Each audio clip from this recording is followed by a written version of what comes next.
On behalf of President Donald Lofi, the trustees, faculty, and staff of Westminster College, and on behalf of the Association of Churchill Fellows and the Mid-Missouri Friends of America's National Churchill Museum Board of Directors, I'm pleased to welcome you to this morning's ceremony in remembrance of Her Majesty, Queen Elizabeth II.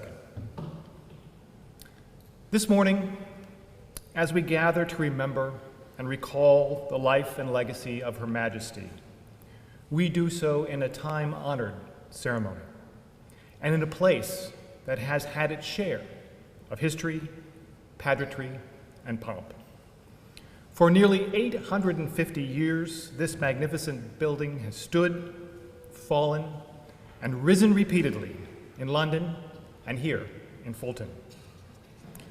On this day, as the world watches the funeral services of Her Majesty the Queen at Westminster Abbey, we assemble at another Westminster, Westminster College, where the special relationship between the United States and the United Kingdom is a constant and profound presence. Today's ceremony is replete with symbolism, which no doubt would be familiar to the Queen. The presence here of the regalia of the Royal Order of the Garter, the highest order of British knighthood, would look familiar. Queen Elizabeth II was the sovereign of the Garter, and it was the Queen who appointed Sir Winston Churchill to its order in 1953. Familiar, too, would be the Lord Mayor's sword, just now completed in a ceremony where it rests in its stand for the first time in a decade. As tradition dictates, the practice of setting aside the sword was rooted in the medieval practice of men laying down their swords in a prominent place at the front of the church so that no fighting would erupt during the service. In keeping with that tradition, I trust there will be no brawling here today. In England, when the monarch enters the City of London on an official state visit, they are welcomed by the Lord Mayor of London with the pearl sword, which then they touch. The sovereign touches its hilt, and it is meant to be a representation of his or her authority over the city.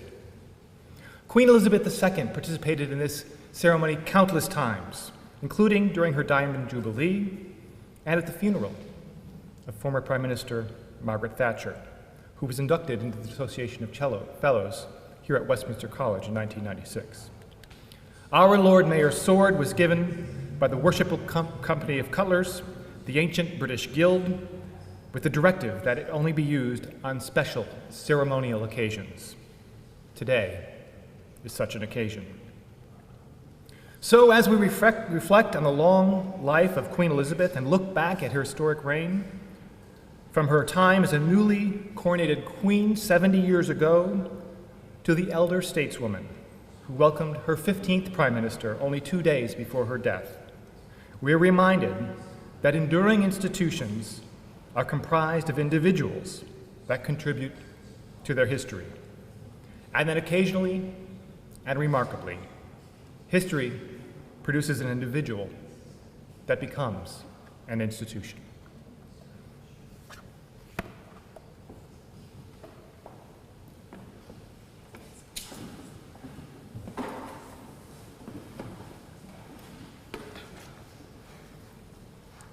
I would like to pause for a moment to remember an old prime minister and a young queen.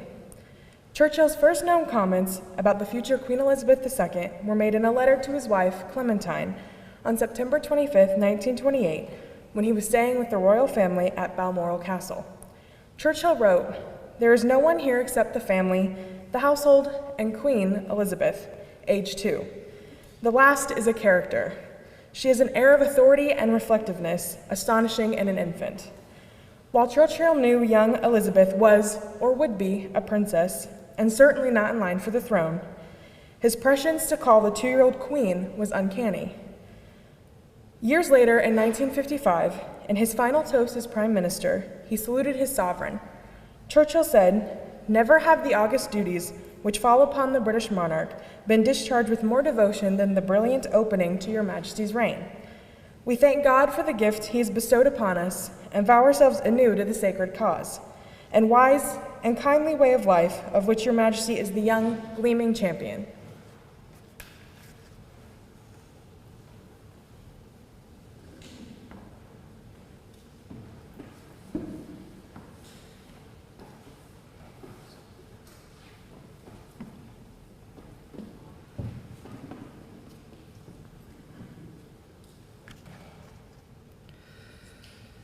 This lady whom we crown was born when buds were green upon the thorn, and earliest cowslips showed when still unseen by mortal eye, one cuckoo told his, "Who am I?"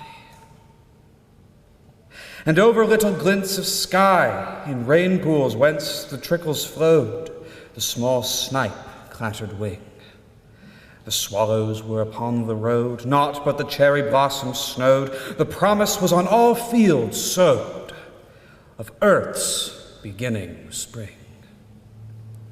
Now that we crown her as our queen, may love keep all her pathways green. May sunlight bless her days, may the fair spring of her beginning ripen to all things worth the winning. The very surest of our praise that mortal men attempt. May this old land revive and be again a star set in the sea, a kingdom fit for such as she, with glories yet undreamt.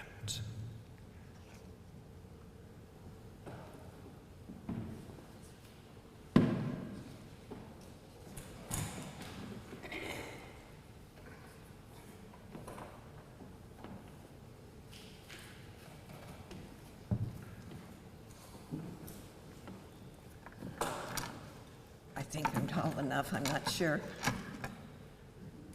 It was such an honor back in 1953 when my grandfather said, "I've made arrangements for you and your grandmother to sail on the Queen Mary for the coronation of Queen Elizabeth." And I was 14 or 15 years old. And it was a thrilling experience. And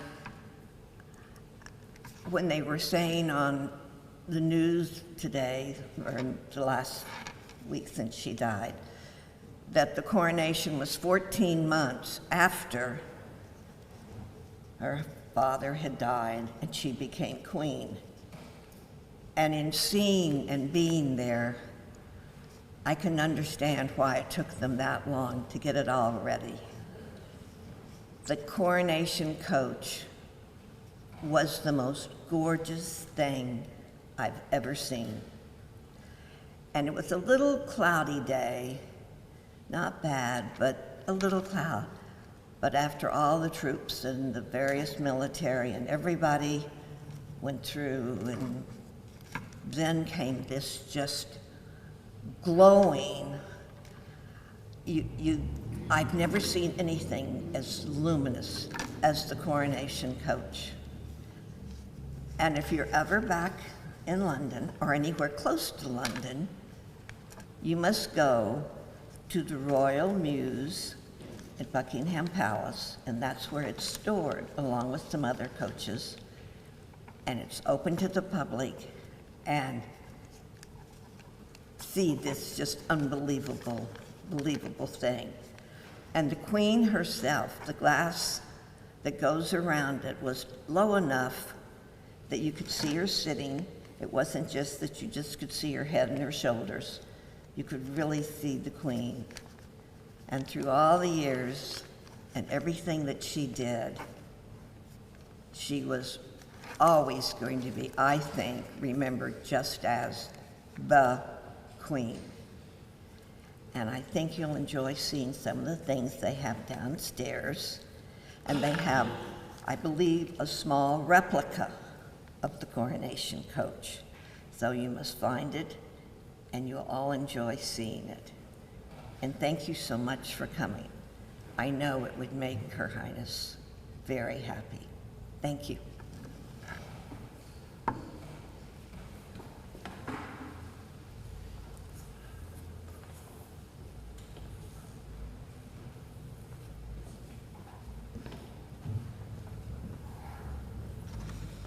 I would like to pause for a moment to recall a new Prime Minister and an old Queen. Elizabeth Truss, the Queen's 15th and final Prime Minister, was born more than 100 years after Winston Churchill's birth.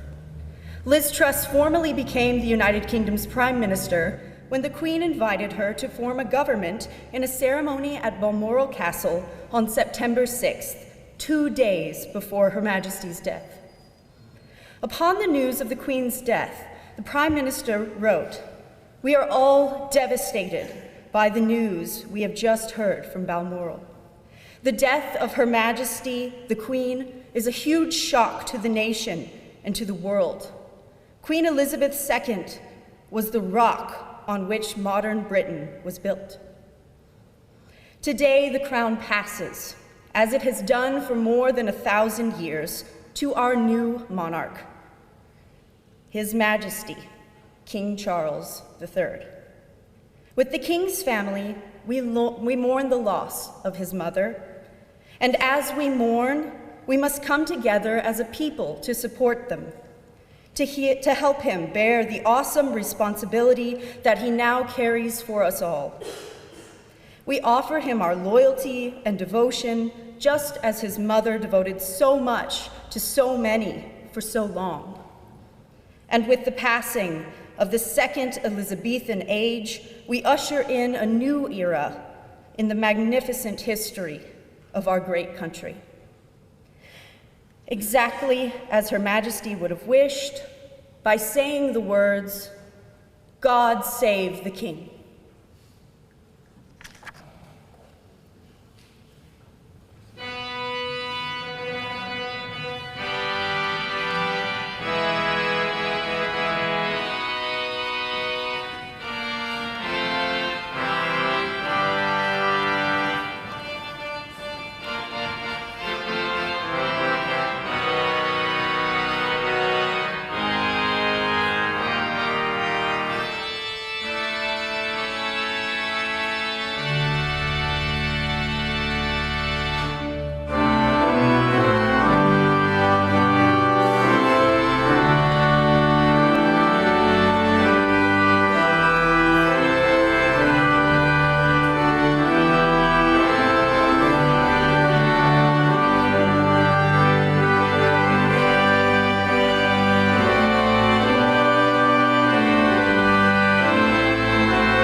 The late Queen Elizabeth was the sovereign for the United Kingdom and the Commonwealth of Nations. Her leadership was steadfast, principled, calm, and constant. She lived her life with grace, made all she did about the institution of the monarchy, not herself. And when she entered a room, the whole of the United Kingdom came with her. Today, it seems the world is with her. The Queen, along with members of the royal family, is also with us here at America's National Churchill Museum and Westminster College. She never traveled here personally, but she certainly knew about our work. Naturally, this was because of her admiration for Winston Churchill, her first prime minister. For Churchill, the feeling of admiration was mutual, though Churchill added a healthy dose of awe to his admiration. Upon tendering his resignation to the 29-year-old Queen in 1955, she offered to make Churchill a duke, which would have elevated him to the House of Lords. Churchill later recalled, "You know, I nearly accepted. I was so moved by her beauty and charm and the kindness with which she made the offer. Churchill paused and then continued, "But I finally remembered that I must die in the House of Commons. I must die as I've been." Kindness, charm, beauty. These are the things that struck Churchill about the Queen in that moment. These are the things that will linger as part of the Queen's legacy. The Queen's admiration for Winston Churchill ran deep. She invited him into the Royal Order of the Garter, the highest order of British knighthood. She granted him a state funeral, similar in size and scope to the Queen's own in London today.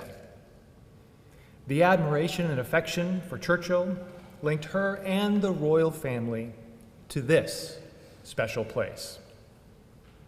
When Westminster College in the 1960s had the bold idea to relocate this building, the Church of St. Mary the Virgin, Aldermanbury, from London to Fulton, I can only imagine what the Queen thought of the idea.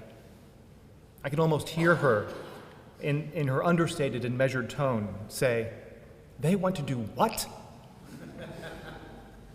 The church, after all, was built and designed by royal architect Christopher Wren. John Milton was married here. Shakespeare, when he resided in London, lived a block away. Why should this church be rebuilt in Missouri? I think the answer to that question is simple. Because Churchill endorsed the idea, calling it an imaginative concept that would stand as a symbol of peace. He knew, and the Queen knew, too, of the importance and historic bond between the United States and Britain. For a queen and a prime minister who had waged and won the Second World War, the thought of enduring peace was both appealing and necessary. This is a monument to that ideal. Over 4,200 miles and 850 years separate this building from its historic foundations. But the principles upon which it is built and for which it stands today are coupled closely together. At the building's dedication in 1969, the Queen could not attend herself, but she sent a member of the royal family. The Earl Mountbatten of Burma, cousin to the Queen and uncle to Prince Philip, attended and presided at the dedication of this place. Elizabeth, the Queen Mother, inscribed a Book of Common Prayer and presented it to the museum. Other letters, artifacts, notes, and the occasional teacup with the Queen's image on it have found their way to the museum's collection. We are fortunate to have these connections. We are fortunate to have these collections. And we are fortunate to preserve the past for future generations so that the ideals they represent become shared history. And today, as we recall the enormous legacy of the late Queen, who is now for the ages and a permanent part of history, we look ahead as King Charles III assumes the mantle from his mother. As we do, we take comfort that the King is also supportive of our work here to continue to sustain and strengthen this special place.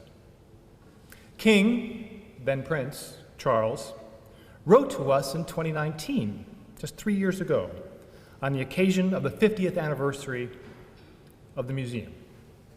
Perhaps he said it best.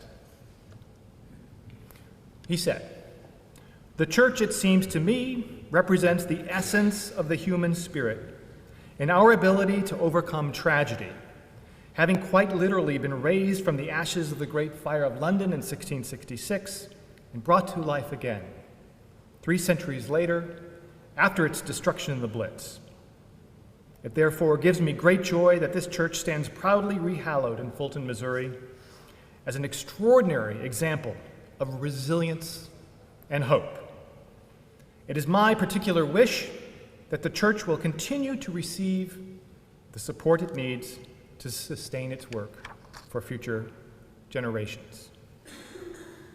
King Charles closed his letter. As Winston Churchill said in 1944, the longer you look back, the farther you can look forward.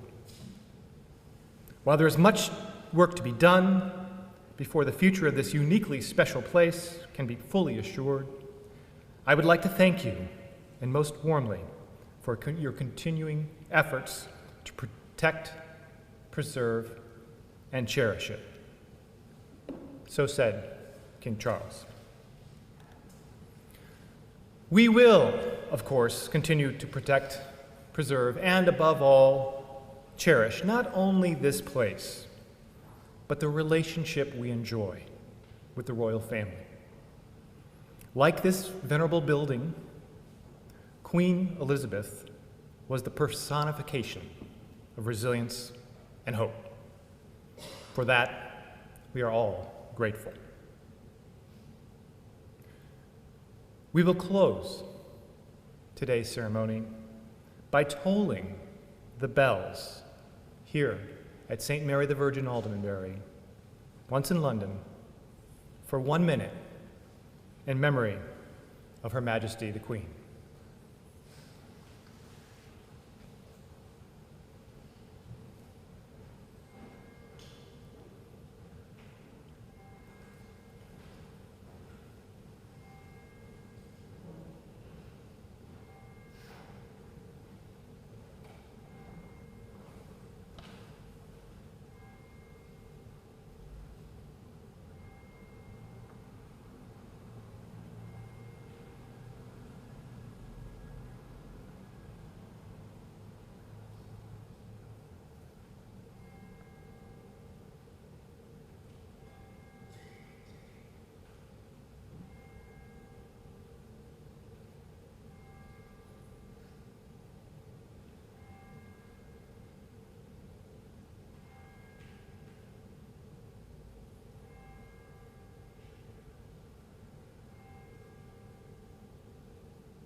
Thank you.